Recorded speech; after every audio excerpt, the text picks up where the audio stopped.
Assalamualaikum warahmatullahi wabarakatuh. Jumpa lagi di pelajaran matematika peminatan ya. Matematika peminatan kelas 12 kurikulum 2013 tentang statistik inferensial. Pengantar statistik inferensial. Ya, semester lalu kita pelajari tentang statistik di matematika wajib. Sekarang kita pelajari tentang statistik inferensial ya, bentuk statistik yang lain ya, yang tidak umum ya, yang sangat berguna nantinya, yaitu statistik inferensial. Oke, kita lanjut saja. Namun sebelumnya kita berdoa dulu. Doa dimulai. Doa selesai. Kita lanjut. Apakah itu statistik inferensial? Ya, sebelum kita masuk ke statistik inferensial, kita mengingat kembali pengertian statistik ya. Ya, salah satunya adalah kumpulan data dalam bentuk angka ataupun bukan angka yang disusun dalam bentuk tabel dan atau diagram yang menggambarkan atau berkaitan dengan suatu masalah tertentu.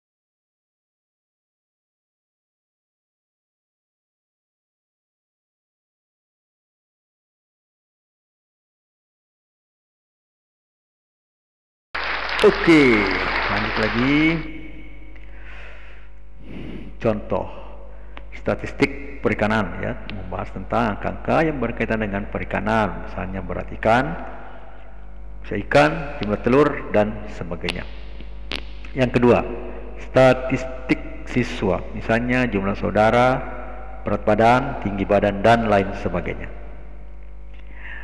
Statistik adalah ilmunya ya, pengetahuan yang berkaitan dengan metode, teknik atau cara mengumpulkan, mengolah dan menganalisis dan menginterpretasikan data untuk disajikan secara lengkap dalam bentuk yang mudah dipahami penggunaan oleh pengguna. Ya, sekedar lewat saja ya. Nah, ini dia statistik inferensial. Statistik inferensial adalah salah satu cabang dari statistik yang sangat bermanfaat dalam dunia penelitian. Penggunaan merupakan hal yang sangat vital dan bisa menentukan hasil akhir dari sebuah riset ya. Sekarang ini statistik inferensial dikenal semakin dekat dengan banyak kalangan, tidak hanya mahasiswa atau akademisi. Penggunaan statistik ini juga kerap digunakan oleh lembaga survei dalam merilis hasil yang mereka peroleh. Ini membuktikan bahwa sebenarnya statistik inferensial memiliki peran yang cukup penting dalam kehidupan sehari-hari. Contoh statistik inferensial. Ada banyak sekali contoh aplikasi dan penerapan statistik inferensial dalam kehidupan. Namun secara umum statistik inferensial sering digunakan adalah yang pertama, analisis regresi. Ya, jadi ini merupakan salah satu mata kuliah yang ada di perguruan tinggi yang memilih jurusan statistik ataupun jurusan matematik ya. Analisis regresi. Analisis regresi adalah salah satu analisis yang paling populer. Analisis regresi digunakan untuk memprediksi hubungan antara variabel independen dengan variabel dependen. Jadi antara yang tidak dipengaruhi dengan yang dipengaruhi. Misalnya apakah besar ikan mempengaruhi pembelian? Ya, itu merupakan salah satu contoh independen dan dependen. Dengan menggunakan analisis ini kita bisa menentukan variabel mana saja yang memiliki pengaruh signifikan dalam sebuah penelitian. Ini tergantung dari apa yang kita teliti ya. Jadi nanti yang mana jadi independen, yang mana jadi dependen. Contohnya, Anda ingin mengetahui faktor-faktor apa saja yang mempengaruhi penurunan kemiskinan. Anda menggunakan variabel seperti panjang jalan, pertumbuhan ekonomi, rasio elektrifikasi, jumlah guru, jumlah tenaga medis, dan lain sebagainya. Setelah dianalisis, Anda akan menemukan variabel mana saja memiliki pengaruh dalam penurunan angka kemiskinan. Variabel-variabelnya yang merupakan independen yang mempengaruhi angka kemiskinan yang dependen. Yang kedua adalah uji hipotesis. Uji hipotesis merupakan pengujian statistik di mana kita ingin mengetahui kebenaran dari sebuah asumsi atau pendapat yang biasa terjadi di masyarakat. Biasanya uji ini digunakan untuk mengetahui tentang kebenaran sebuah klaim yang beredar di masyarakat. Ya, mungkin banyak hoax atau berita-berita. Ya, untuk membuktikannya bisa kita pakai uji hipotesis. Uji hipotesis juga membantu kita membuktikan apakah pendapat atau hal yang kita percayai salah atau benar. Ya, jadi data-data yang ada ya, bisa kita percayai atau kita tidak mempercayainya. Ya. Data-data yang ada itu dapat membuktikan apakah benar atau tidak apa yang kita percayai. Contohnya kita sering mendengar asumsi bahwa mahasiswa perempuan cenderung memiliki nilai matematika yang lebih tinggi dari laki-laki. Benarkah demikian? Ya, untuk itu kita membuktikan tersebut, Anda mengambil sebagian sampel yang representatif dan melakukan analisis terhadap matematika dari sampel yang diambil tersebut. Misalnya di SMA, cenderungannya dikatakan seperti itu. Nah, kita bisa mengambil sebuah kelas yang memang kelasnya mungkin kelasnya pintar-pintar ya, laki-laki perempuan pintar di situ, atau kelas khusus ya. Nah, kita bisa ambil di situ sebagai sampel yang representatif, artinya sudah banyak keragaman, bisa mewakili dari kelas-kelas yang lain. Ternyata apakah benar atau tidak ya tergantung dari penelitian tersebut. Dengan menggunakan hipotesis, Anda bisa mengambil kesimpulan bagaimana kondisi yang sebenarnya. Bolehkah Anda menggunakan keseluruhan data nilai matematika mahasiswa dan melakukan analisis terhadap data tersebut?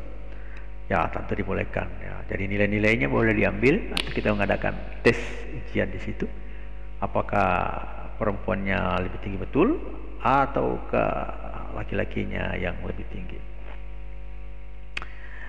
Tapi tentunya Anda membutuhkan waktu yang lebih lama mengambil kesimpulan karena proses pengumpulan data juga membutuhkan waktu yang tidak sedikit. Ya, itu juga salah satu kendala dalam menggunakan statistik ini, karena harus perlu data-data yang akurat ya.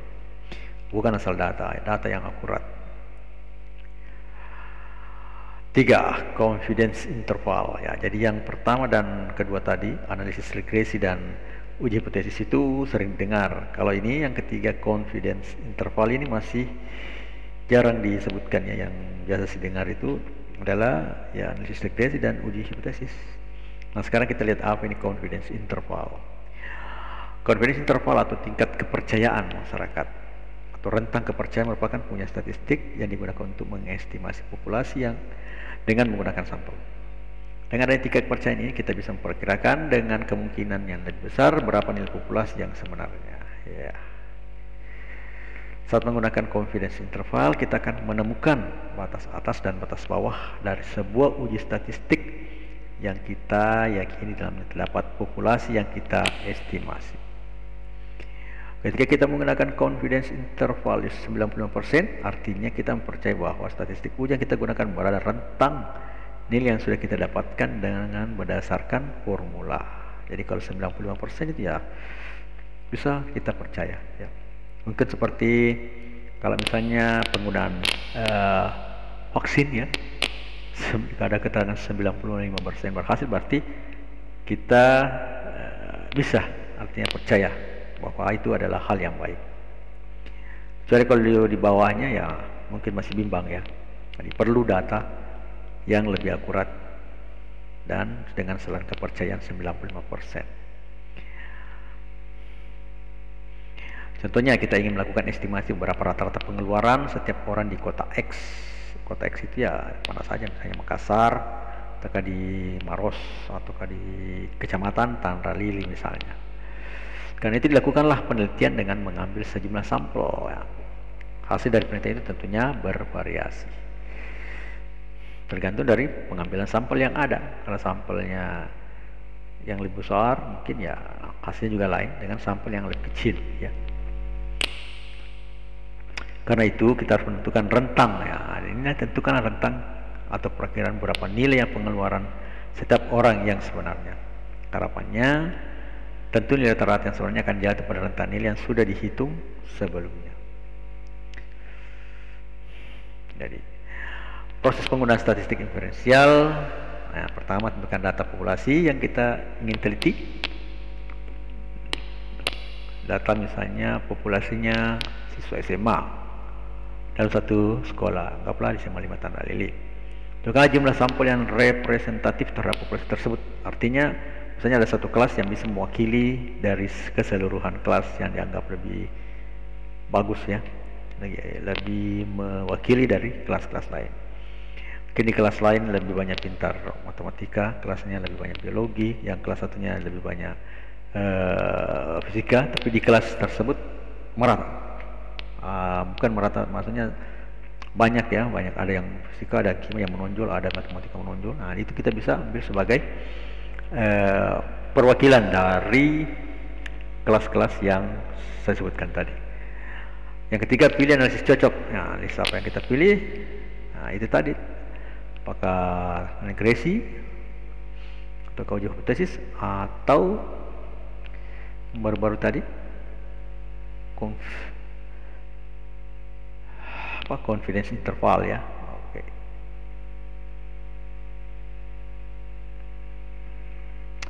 Nah, setelah analisisnya baru kita buat kesimpulan. Jadi ini sebagai pengantar saja, tidak ada rumus-rumus yang kita kasihkan, hanya sebagai pengantar bahwa statistik itu ada deskriptif, ada inferensial ya. Deskriptif sudah pernah kita pelajari di matematika wajib semester lalu ya. Sekarang ada statistik inferensial. Selanjutnya adalah tugas ya. Jadi ada perbedaan mendasar tentang apa perbedaan mendasar. Jadi tugas itu apa perbedaan mendasar tentang analisis regresi, uji hipotesis, dan confidence interval. Tulis di kertas lembar dan dikumpul di sekolah ya, hari Kamis besok, hari Kamis hari ini ya, bukan besok, hari ini. Jangan lupa tulis nama dan kelasnya masing-masing. Jadi dikumpulkan sesuai jamnya ya. Nah, misalnya kalau saya tidak ada ya, bisa dititip di tata usaha ya, atau di atas meja saya di ruang guru, simpan saja di sana. Kemudian dikasih pemberat atau buku atau apa supaya dia tidak terbang ya, kalau saya tidak ada. Jadi besok dikumpul setelah waktu pelajaran. Jadi pada saat selesai melihat video ini, kerjakan tugas ini sampai waktunya habis. Kemudian saya tunggu di di sekolah besok hari ini ya. Ya, saya kira sampai di sini dulu pertemuan kita kali ini. Assalamualaikum warahmatullahi wabarakatuh.